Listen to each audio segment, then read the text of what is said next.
Welcome back to the channel, you guys. Welcome back. So I got my Deltaforce Vortex twin on the block. Okay. The last video I ran this boat at the creek right up the road from my house. I was doing some testing with these 2860 Leopard motors. I was doing some testing and I nosedived the boat. We actually broke this forward clip off my hatch, so we need to fix that. I also noticed that when the boat got submerged, flooded with water, I think it was this ESC, it quit working. That's why I hadn't run this boat lately. So I actually got a replacement ESC. This is an Offshore Electrics 90. Okay. And we may, depending on what's going on with the boat, because one of these motors could be bad from the ESC going out, we may actually throw these 2968s in there. This is a 3400 kV motor. I don't know. It's going to be heavy with this, but we may go ahead and do it. That's one of my viewers, Neil, actually sent this hull to me and these motors for this build, and I set everything up so we could actually run these motors. So I've actually tested some 2845s in here, 2860s, and now we're gonna go 2968. We'll see. Hopefully they fit. Hopefully I don't need to change them. If I don't need to change them, if the motors work, then we'll hold off a little bit longer. But I definitely want to do some bench testing here and see if everything or what is going on with this boat. So let me grab a receiver real quick, and I'm just going to use this. Okay, so I'm actually so I got a receiver hooked up here on my bad ESC, the one I think's bad anyway. An SLT2 transmitter, a cheap receiver. Okay, I've had ESCs that were bad. I hook it up to a receiver and it fry the receiver, the servo, the whole nine. So I actually have it on an older receiver so we don't like lose a good one. Let me grab something. Okay, so I just gotta this is a I got some old servos here. Well, it's actually a new servo, but it turns full 360, so I can't really use it. We'll use that. I don't want to mess up this servo. Okay, so I'm going to hook up a 4S battery here. Everything's on. Okay, so hopefully,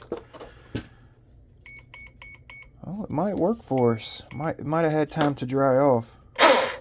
It's working. Okay, the BEC works. Man, I wish I'd have known that. Wow. So yeah, that's, oh man, I was expecting a freaking smoke show or something. So I gave it like a month to dry before I messed with it, you know, because I knew that ESC was iffy. Well, we'll see. We'll see how it goes. So let me find my Y harness. I don't know where I put it. And we'll get both of them hooked up here. Well, that was good. That's awesome. That's awesome. Okay, so I'm going to hook this up to my Y harness. And my next boat that I need to get going is that Ariane.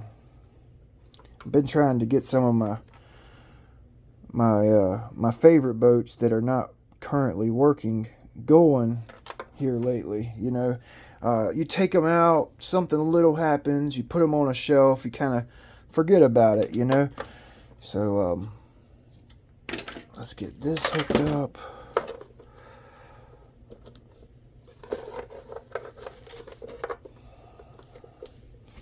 All right, wish me luck.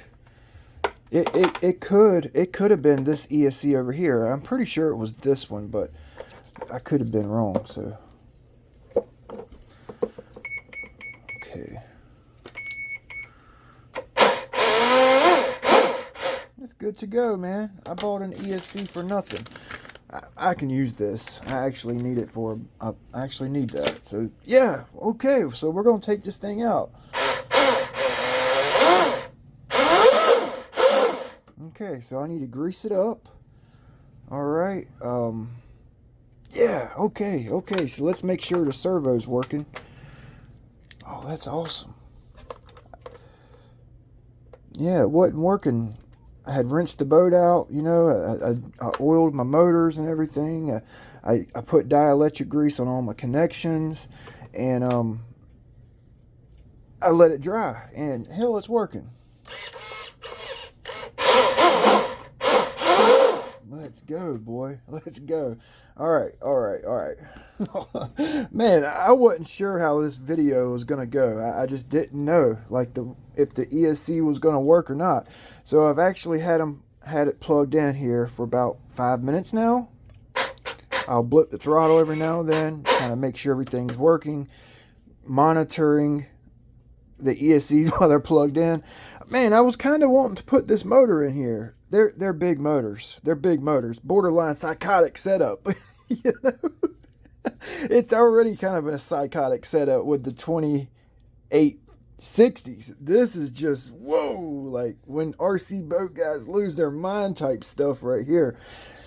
You know, man, I almost want to put them in. We'll do it later on, because I only have one run under my belt with these motors, these 2730 kV 2860s. So we're gonna give a few more. We're gonna run it a few more times with these motors, kind of see what it does. Okay, so I'm gonna let it kind of hang out, make sure nothing is gonna like burst into flames, and if it does, I can catch it, you know, with the hatch off. So I've actually seen a few YouTube videos here lately, boats catching fire, you know. So I'm just kind of like playing it safe here, you know what I'm saying? So you know, I'm such a pack rat. I'm such a pack rat, you guys. I really am. Like I don't throw away all my cutoffs. I mean, I throw away a lot of it, you know, my carbon fiber cutoffs, but anything that's got some like size or a specific shape, I'll actually save it. Kind of glad I do, because I literally just picked this piece of carbon fiber up out of my cutoffs. I've got my taps mixed in with it. I know. I'm so unorganized. I mean, just look at I'm so unorganized, man. I mean, check it out. If you're looking for an organized boater channel, this is not the channel for you.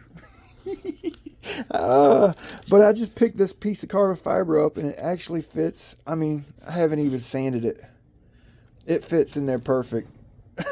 So I've actually got my file here. I'm actually roughing this this old epoxy up, and I'm just gonna kind of epoxy it on here. And I think I'm gonna, well, I better go ahead and start profiling it, because it actually needs to fit up under that piece there. So I'm gonna put a little round profile in there, and I'll epoxy that on off camera. Okay, I'll go ahead and do that off camera, so don't save you guys the time anyway. So I guess we need to go ahead. Yeah, I know it's on. I'm gonna go ahead and grease it up. So I actually used these OSE couplers right here for this boat. They were cheap at the time. I was pinching pennies, you know. 4mm to 4mm coupler. And whenever I grease my cable up, I usually just put a lot of LOC-TITE on there. You know, I didn't even pull these cables out, and I ran this boat in salt water. Good thing I grease and oil my cables pretty good every outing, you know. So what I've been doing, this is it's bar and chain oil mixed with a little bit of air compressor oil with some Lucas marine grease. This is like a greasy lube. Alright. That bar and chain oil for chainsaws, it's actually good stuff. Like I have a little tree business, and I have that bar and chain oil on hand. Like Echo brand has a good thick bar and chain oil, and it works awesome for your Driveline, you know. So what I do is I just squirt grease and oil in my Driveline here, my Strut. Okay, I put a little bit on my cable, you know, like so. And I've showed you guys this in the past. I grease my boats every outing. I don't show you guys every outing because it would just be like redundant, you know, because it's a ritual, really. You know, you grease your boat every outing. Every time you take your boat out, you grease it regardless. Okay, so what I do is I use some of this foam, okay, and I actually put it in between my coupler and my stuffing tube. All right, I make sure, you know, I have different thicknesses, and this right here I've showed you, like I said, I showed you in the past in other videos, but this soft foam or stiff flexible foam, okay, you see that? See what I got going on here? You see that? It's like wedged in there, okay, and you got to put your grease in your Driveline first, stop it up, and then put your cable in. Okay, you know you got it stopped up here when you go to push your cable in, and it pushes back out. Okay, so what you do is you just spin. You know, you blocking off the air, you're blocking that passage. So when you push your grease in there, it's a lot of times it stops. You know, it won't push out. So you basically packing your whole Driveline with grease. The trick I noticed over the years is to spin it real good. Spin it. And a lot of time you won't have a big mess up here. It looks like I got a little glob right here. A little glob of grease to come out. But that's fine. Okay.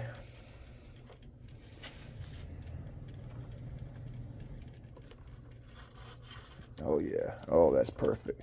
That's perfect. I did have a little glob, but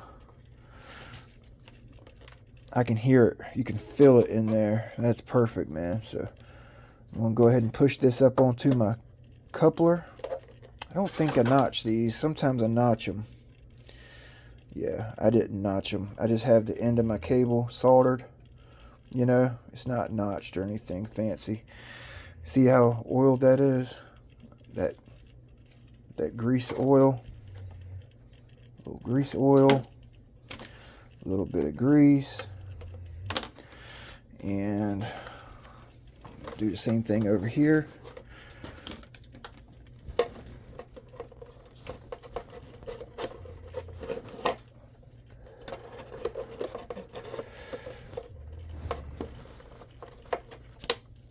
Boom. Spin it.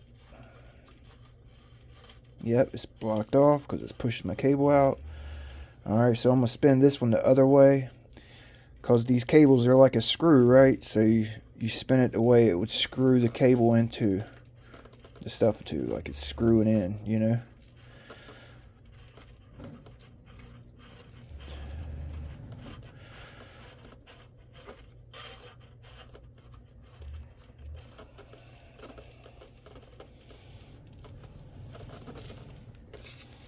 Boom, boom, boom.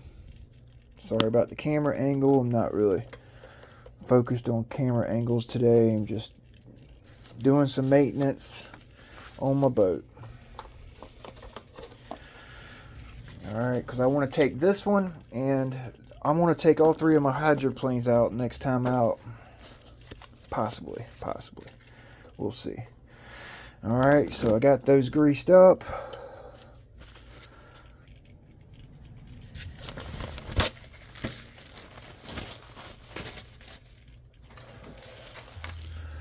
So now now I use my Q-tips here because I'm using coupler, not a collet. All right, put some alcohol. Okay, boom. Then I'll go ahead and completely remove my set screw. I'm gonna set it in that alcohol. This is the trick to running a coupler over a collet. You know, like on the Oxteen's boats, you gotta. I do this every time. Every time I grease his boats, I take me a Q-tip. I pull most of it off. You know, boom, boom, boom. And then I clean out my grub screw. I'll actually pull the cable all the way out, the coupler. I'll clean that out. Okay. Clean it out with some alcohol. Go kind of crazy with it. Okay. Then I get a clean one. No alcohol. And I'll dry it off. Okay. Boom, boom, boom. That way we had good contact when we put our LOC-TITE on. Okay. I mean, I've shown you guys this in the past. Some of my new viewers, my new subscribers, you guys may not be familiar with my methods. You know, I haven't been doing a lot of maintenance videos here lately, and I'll actually try to get you guys some maintenance videos here in the near future. More maintenance videos, more videos like this, me just working on my boats, jacking my jaws, doing what I love to do, you know. So I just stick that in there, get any of that residual grease, oil off where I pushed my cable in. We're going to use some blue LOC-TITE. Orange is an option for you. Orange has a better grab holding strength than the blue. It's removable, you know. It's kind of in between a blue and a red. So I basically fill it up with blue LOC-TITE. I'll actually kind of spin my cable in there, and that'll get a little bit of the LOC-TITE on my cable. It's fine. It's what we want. I'm gonna spin this cable a little bit. We want it to get on that cable. Okay, it gives it a little more holding power. All right. So I'm gonna go ahead and set my gap back here. I'm planning on running some fairly aggressive props my next outing, some 16/16s.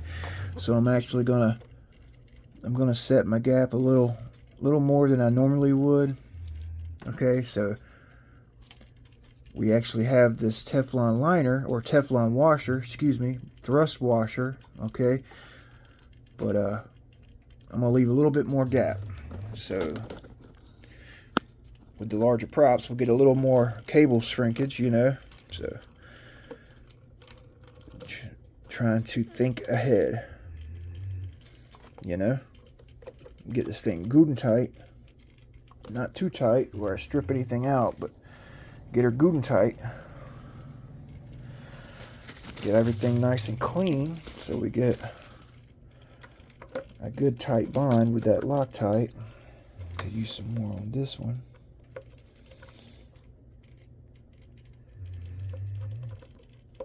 It's actually a good idea to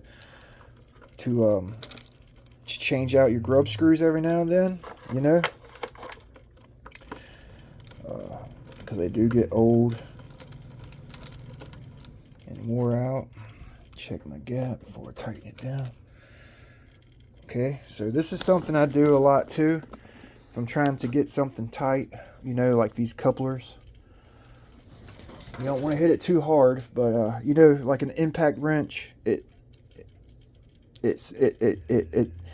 it's got the torque, and it has a little tap while it's torquing down on your screw or bolt. So what I like to do is put a little pressure, not too hard, and I'll actually, so you don't strip it out. This is I do this so I don't strip out my grub screw all the time. So I put a little pressure on it, a little impact with a rubber mallet, you know. It'll get that grub screw good and tight, and you're not going to strip it out. You know what I mean? So, but don't hit it so hard that you bend your motor shaft. You know, just a few taps, a little tap-a-roo, and it'll actually get those grub screws good and tight. Okay, that's kind of how I don't lose cables all the time running these couplers, you know, versus a collet. I mean, everybody has their way, you know what I'm saying? This is just my way. There's no wrong way. It's just the way I'm doing it, you know. You do it how you want to. This the hammer trick works really good on this screw or grub screw that locks down on the main motor shaft. You know, that flat spot. That works really good. You don't want to get them too damn tight because it'll actually throw, if you don't have a tight fitting coupler, if it don't fit tight on your shafts, then it'll actually throw it out of whack, and you don't want that, you know. So it's kind of a nice happy medium. Let's see what it sounds like here. Sounds good. Sounds real damn good. All right. Okay, so that's done. What else we got to do to prep it up for a run? So you could spend as much time greasing your cables as you want. You know, you can, like, a lot of times, well, not a lot of times. Sometimes I'll actually take some alcohol and I'll thoroughly wipe down my cable. You know, I'll put some nice fresh oil on it, some lube and nice grease. Sometimes, some boats I'll even clean the whole driveline out. You know, like I'll take like a rod with a paper towel. I pull my motor back, push like a fiberglass. Like this right here is what I actually use on a lot of them. I'll use this flexible fiberglass rod with a piece of paper towel, and I'll actually push the paper towel through the drive line and completely refreshing, you know, the drive. Take all the old wore out grease out and put new grease in. Like today, it wasn't one of those days. You know what I'm saying? Is get the grease in there and let's go. You know, I got quite a few boats. You know what I'm saying? If I spent 2 hours greasing each boat before each run, I wouldn't have time for the family or anything else for that matter. So a lot of times I'll grease it, blow through it. You know what I'm saying? Just blow through it, get it done. You know, get grease on your hands. Who cares?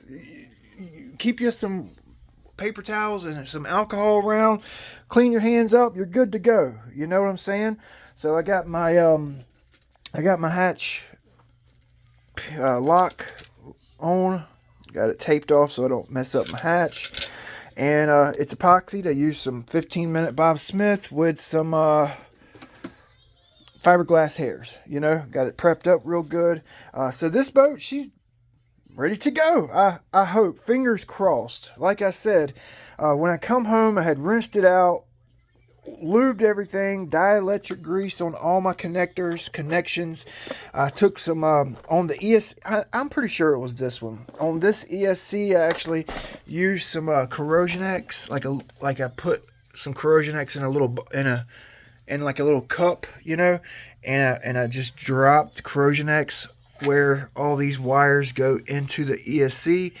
And today it worked. I can't believe it. I actually cannot believe it actually worked. So hopefully it don't catch on fire in my next run. If it does, we have a new one to put in, and we're going to get a few more runs with these. I want to do some ovals with these motors, and we'll throw these in. Oh yeah, so I was about to let you go. Let's put the turn fin on. Let's get the turn fin set up. Let's make sure the struts are ready, and then we'll run this boat in the next video. I'm going to put the turn fin on.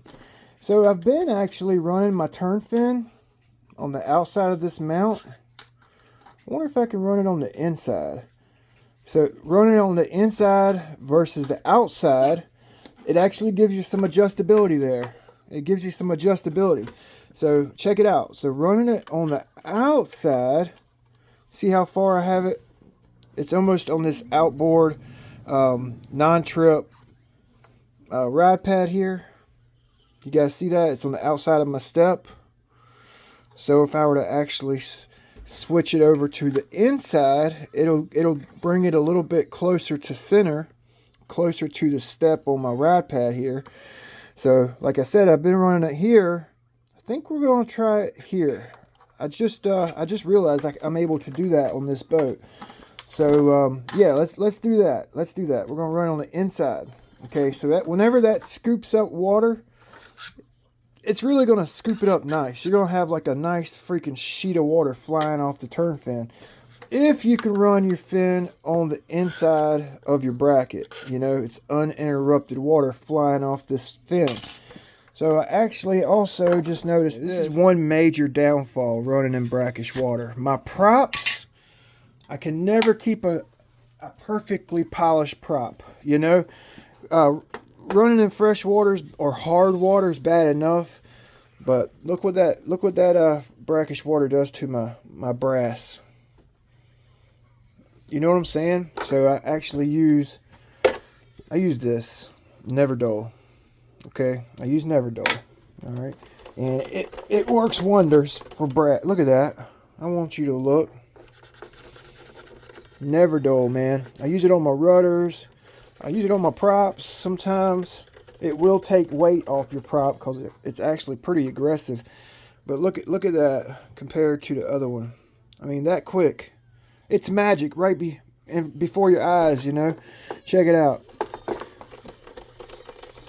So I've actually here lately, I've actually been leaving my exposed stuffing tubes tarnished on my hydroplanes here lately. I actually noticed that they handle better, to be honest with you.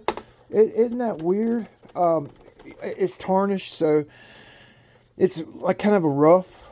I mean, this is going to slide through the water better, right? It'll make you faster, right?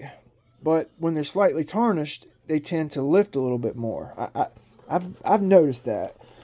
Now, is that my final answer? I'll let you know in 3 years.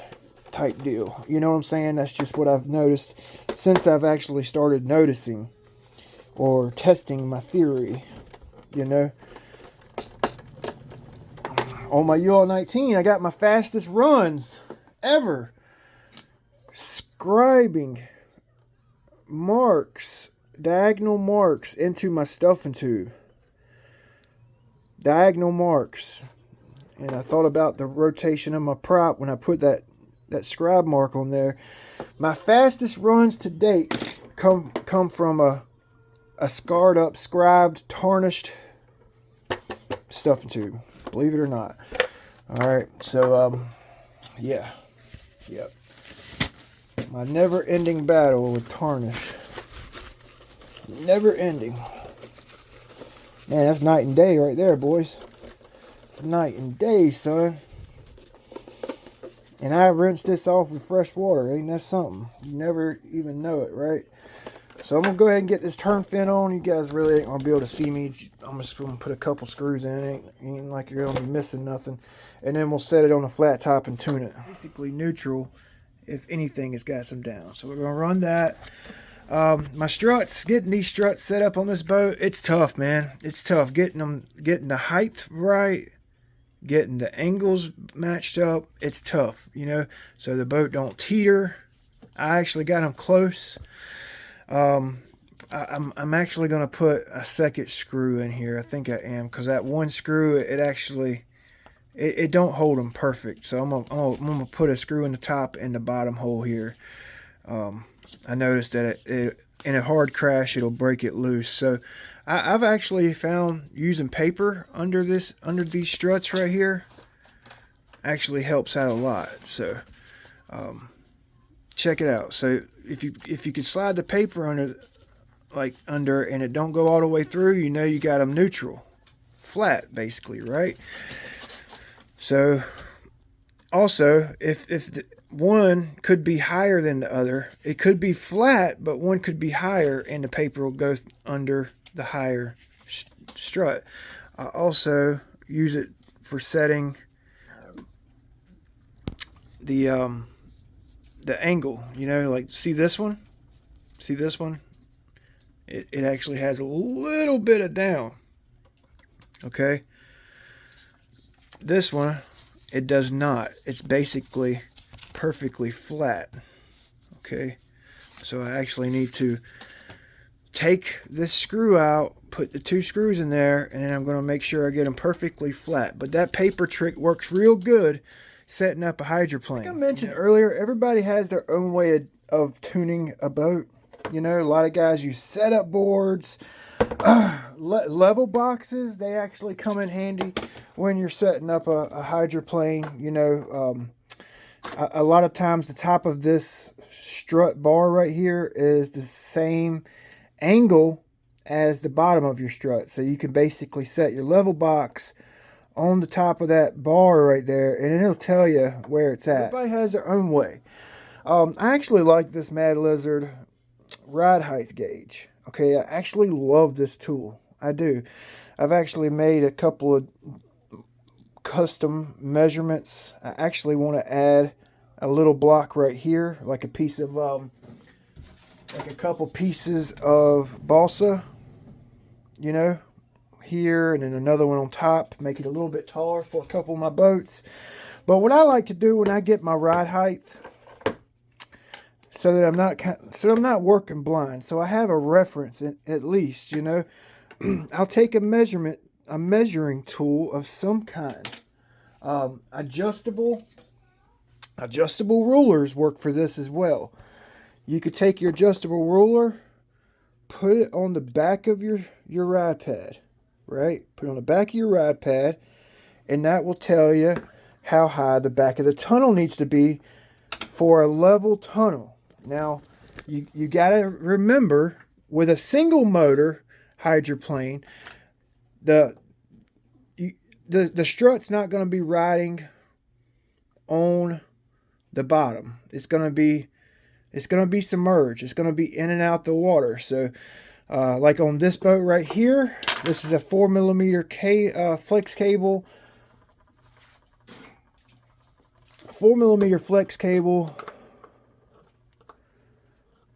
The barrel is 8mm. Okay, so 8mm barrel. Let's cut that in half. Okay, so 4mm. Okay, so the struts are going to be riding in the water about 4mm. So whatever measurement you get here on the back of your ride pad, I'm going to add 4mm. You can add whatever half of your strut barrel is to that height, and then pull that height off the back here.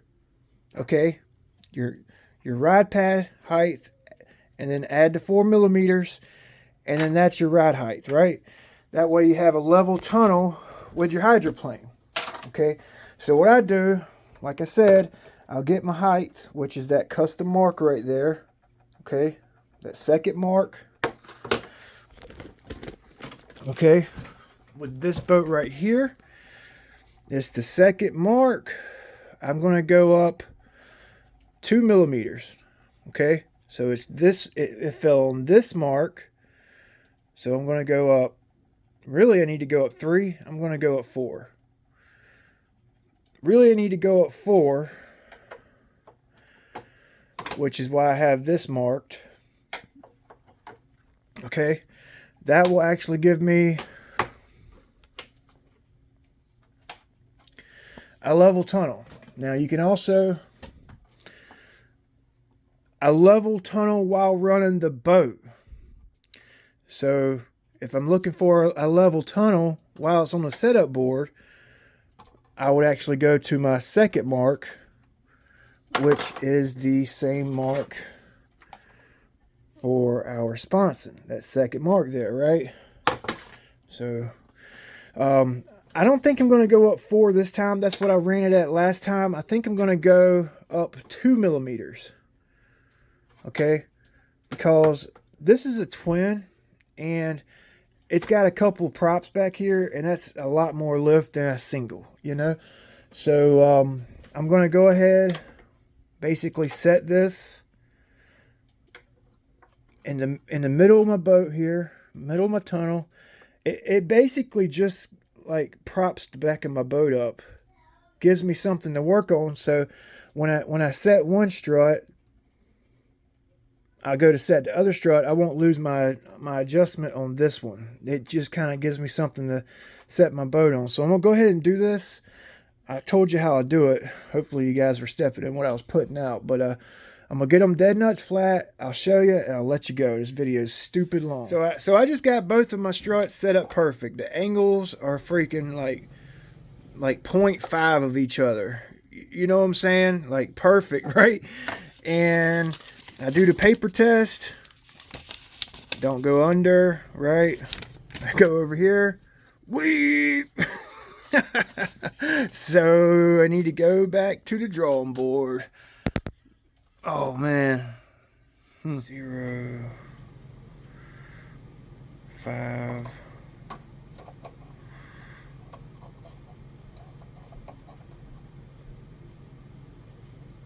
5.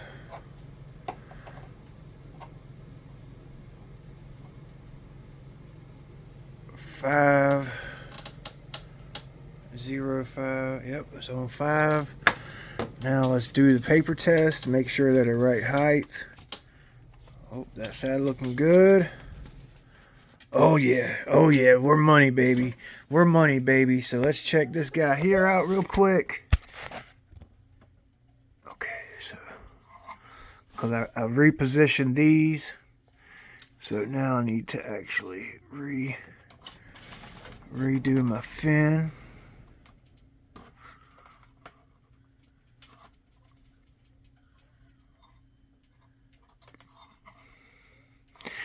So you gotta remember, these are gonna be down in the water. So what I like to do is pull it off the setup board a little bit, maybe even come back. See how I got a 2-part cable right here, or stuffing tube. Okay, so I'm letting them hang off the setup board because they're gonna run deeper in the water once we're running the boat. Then I set up my turn fin. A lot of guys block it. I just have my own way of doing things. You know, a lot of guys put blocks under here, make special blocks for each boat. Like you guys seen earlier, I'm an unorganized person, and I would cut those blocks, and I'd probably end up making the blocks for a sanding block or something. You know what I'm saying? So I never used blocks because I can't keep up with nothing. That actually looks good. So it's perfectly level, it looks like. Right? Perfectly level because our struts are hanging down off the table a little bit deeper. But whenever we put them on the table, it's got a little bit of down angle, right? So, okay, well, I got her tuned up. I'm going to go ahead and tighten down everything, get all these wires consolidated. We'll see you guys next time. I did not mean to keep you guys this long. Thanks for watching. I got to put that breakaway screw in. Video is super long. Like, comment, subscribe. Big B, Ironclad RC.